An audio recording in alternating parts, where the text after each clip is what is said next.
30 ವರ್ಷಗಳಲ್ಲಿ ಅತ್ಯಂತ ಭೀಕರವಾದ ಪ್ರವಾಹಕ್ಕೆ ನೆರೆಯ ನೇಪಾಳ ದೇಶ ತತ್ತರಿಸಿ ಹೋಗಿದೆ. ಈ ನೈಸರ್ಗಿಕ ವಿಕೋಪದಲ್ಲಿ ಸಾವಿನ ಸಂಖ್ಯೆ 392ಕ್ಕೆ ತಲುಪಿದ್ರೆ ಬರೋಬ್ಬರಿ 1500ಕ್ಕೂ ಅಧಿಕ ಮಂದಿ ನಾಪತ್ತೆಯಾಗಿದ್ದಾರೆ. ನೇಪಾಳದ ಆಧುನಿಕ ಇತಿಹಾಸದಲ್ಲೇ ಇದು ಅತ್ಯಂತ ದೊಡ್ಡ ದುರಂತವಾಗಿ ದಾಖಲಾಗಿದೆ. ಇನ್ನು ಹೌದು, ಬುಧವಾರ ಸಂಭವಿಸಿದಂತ ಈ ಜಲಪ್ರಳಯದಿಂದಾಗಿ ಚಿತ್ರಾನ್, ನವಲ್ಪರಾಸಿ, ದಾಂಡಿಂಗ್, ರಸುವಾ ಮತ್ತು ನೂನಾಕೋಟ್ ಸೇರಿದಂತೆ ಹಲವು ಜಿಲ್ಲೆಗಳಲ್ಲಿ ಭಾರಿ ಸಾವು ನೋವು ಸಂಭವಿಸಿವೆ.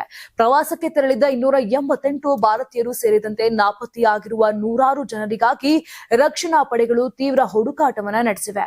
ಈವರೆಗೆ ಸೈನಿಕರು ಹಾಗೂ ರಕ್ಷಣಾ ಸಿಬ್ಬಂದಿ 800ಕ್ಕೂ ಹೆಚ್ಚು ಜನರನ್ನ ಸುರಕ್ಷಿತವಾಗಿ ರಕ್ಷಿಸಿ ಆಸ್ಪತ್ರೆಗೆ ದಾಖಲು ಮಾಡಿದ್ದಾರೆ. ಇನ್ನು ಭಾರಿ ಪ್ರವಾಹದ ರಭಸಕ್ಕೆ ಒಟ್ಟು 80ಕ್ಕೂ ಅಧಿಕ ಸೇತುವೆಗಳು ಕೊಚ್ಚಿ ಹೋಗಿವೆ. ಇದರೊಂದಿಗೆ ರಾಜಧಾನಿ ಕಠ್ಮಂಡುವನ್ನ ಸಂಪರ್ಕಿಸುವ ಮುಖ್ಯ ಹೆದ್ದಾರಿ ಸೇರಿದಂತೆ ನೂರಾರು ಕಿಲೋಮೀಟರ್ ರಸ್ತೆಗಳು ಜಲಸಮಾಧಿಯಾಗಿವೆ. ಪರಿಣಾಮವಾಗಿ ದೇಶದ ಪ್ರಮುಖ ಸಂಚಾರ ಸಂಪರ್ಕ ಸಂಪೂರ್ಣವಾಗಿ ಕಡಿತಗೊಂಡಿದೆ. ಈ ಭೀಕರ ಪ್ರವಾಹದ ಅಲೆ ಕನ್ನಡಿಗರಿಗೂ ತಟ್ಟಿದ್ದು, ಬೆಂಗಳೂರು ಮೂಲದ 8 ಮಂದಿ ನಾಪತ್ತೆಯಾಗಿರುವ ಬಗ್ಗೆ ಪ್ರಾಥಮಿಕ ಮಾಹಿತಿ ಲಭ್ಯವಾಗಿದೆ. ಸಂಕಷ್ಟದಲ್ಲಿರುವ ಕನ್ನಡಿಗರನ್ನ ಸುರಕ್ಷಿತವಾಗಿ ವಾಪಸ್ ಕರೆತರುವ ನಿಟ್ಟಿನಲ್ಲಿ ರಾಜ್ಯ ಸರ್ಕಾರ ಮಹತ್ವದ ಹೆಜ್ಜೆಯನ್ನ ಇಟ್ಟಿದ್ದು, ಕಠ್ಮಂಡುಗೆ ಹಿರಿಯ ಐಎಎಸ್ ಅಧಿಕಾರಿಗಳನ್ನ ಕಳುಹಿಸಲು ನಿರ್ಧಾರವನ್ನ ಮಾಡಿದೆ. ಕನ್ನಡಿಗರ ಕುಟುಂಬಗಳ ನೆರವಿಗಾಗಿ ರಾಜ್ಯ ಸರ್ಕಾರ ಈಗಾಗಲೇ ತುರ್ತು ಸಹಾಯವಾಣಿಯನ್ನ ತೆರೆದಿದೆ.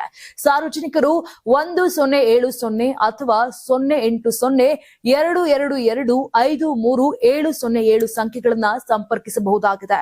ಪ್ರಕೃತಿಯ ಈ ರೌದ್ರಾವತಾರಕ್ಕೆ ಸಿಲುಕಿ ತೆರಳುತ್ತಿರುವ ನೇಪಾಳದ ಜನತೆ ಹಾಗೂ ಕನ್ನಡಿಗರ ರಕ್ಷಣೆಗೆ ಎಲ್ಲರೂ ಕೂಡ ಪ್ರಾರ್ಥನೆಯನ್ನ ಮಾಡೋಣ.